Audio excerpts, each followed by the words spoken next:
अब हमारा अगला कीवर्ड है एहसान फरामोश।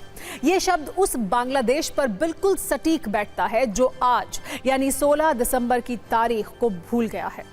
तभी 16 दिसंबर से एक दिन पहले यूनुस की सत्ता को समर्थन करने वाले उनके कट्टर लाडलों ने भारत के लिए जहर भरे बयानों की डिलीवरी की है, धमकियां दी हैं। ये वो बांग्लादेश है जो भारत के आत्मबल से बना है, जिसका 1971 से पहले नामो निशान नहीं था। लेकिन अब उसी बांग्लादेश में बैठे कट्टरपंथी भारत को तोड़ने का ज्ञान दे रहे हैं। इसीलिए मोहम्मद यूनुस के आशीर्वाद से बांग्लादेश में वो फल फूल रहे ये कट्टरपंथी अपने वैचारिक मरम्मत का प्रबंध हमने आज किया है उनकी। और सत्ता में आज हम एक एल्बम से बांग्लादेश की याददाश्त को दुरुस्त भी करेंगे। वैसे इसके लिए हमारे पास सत्ता की एक वर्कशॉप है, लेकिन जिस नेता ने भारत को तोड़ने वाला बयान दिया है वो थोड़ा तुच्छ और छोटा है। इसीलिए पूरी सर्विस की जरूरत नहीं है, सिर्फ चेकअप से ही काम हो जाएगा। इस नेता का नाम है हसनत अब्दुल्ला, जो बांग्लादेश की नेशनल सिटीजन पार्टी से जुड़ा है। शेख हसीना के खिलाफ हिंसक विरोध का प्रमुख सूत्रधार रहा है, इसलिए इसे यूनुस का चहेता भी कह सकते हैं।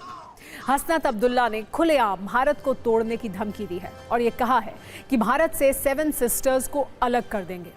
अब्दुल्ला ने ढाका में एक रैली से अपने ये कट्टर ख्वाब बताए हैं और कहा, अगर बांग्लादेश अस्थिर हुआ तो भारत इसकी कीमत चुकाएगा और विरोध की आग सीमाओं के पार फैल जाएगी।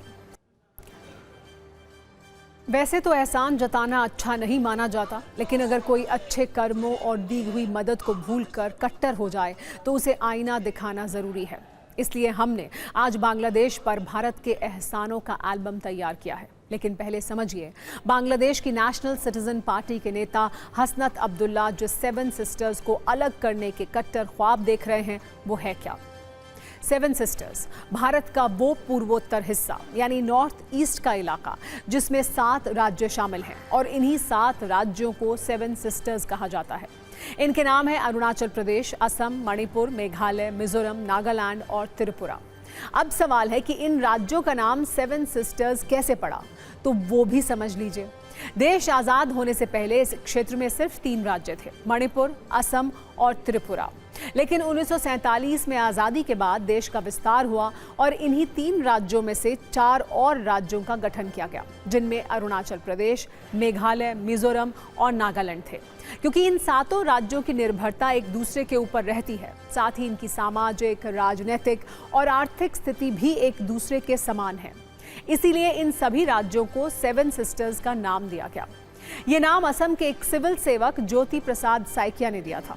उन्होंने तब जनवरी 1972 में एक रेडियो टॉक शो में इन 7 राज्यों के लिए 7 सिस्टर्स शब्द का प्रयोग किया था।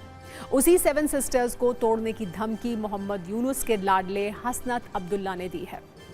अब एहसानों का एल्बम खोलते हैं जो हमने बांग्लादेश की कट्टर सत्ता को आईना दिखाने के लिए तैयार किया है।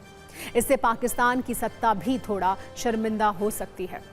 आज 16 दिसंबर 2025 है, लेकिन आज से 54 वर्ष पहले 16 दिसंबर 1971 ही वो तारीख थी जब भारत के आत्मबल और पाकिस्तान के आत्मसमर्पण से बांग्लादेश का जन्म हुआ था।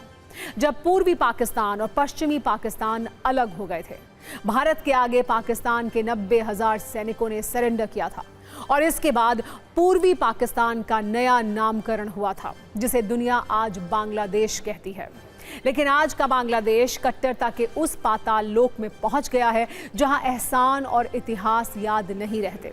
वैसे तो भारत ने 1971 में बांग्लादेश को आज़ादी से लेकर उसे अपने पैरों पर खड़ा करने तक कई ऐसे काम किए हैं जो कूटनीतिक और आर्थिक एहसान की श्रेणी में आ सकते हैं। फिर चाहे वो 1971 के मुक्ति संग्राम में सैन्य सहायता हो, 1 करोड़ बांग्लादेशी शरणार्थियों को सहारा हो, अलग अलग परियोजनाओं के लिए $7 अरब की आर्थिक मदद हो, सेना को हथियार और प्रशिक्षण देने की बात हो, या कोरोना संकट से तूफान और आपदाओं में मदद। ये लिस्ट इतनी लंबी है कि गिनाते गिनाते सत्ता के एपिसोड कम पड़ जाएंगे।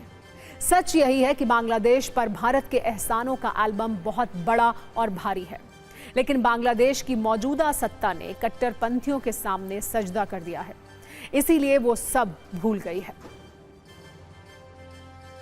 बांग्लादेश में थोड़ा लास्ट 1 सालों से यह सरसा बार बार हो रहा है कि नॉर्थ ईस्ट को भारत से अलग करके बांग्लादेश का साथ शामिल करने का बात बार बार आ रहा है। लेकिन भारत आप जानते हैं, भारत एक बहुत बड़ा देश है, न्यूक्लियर नेशन है,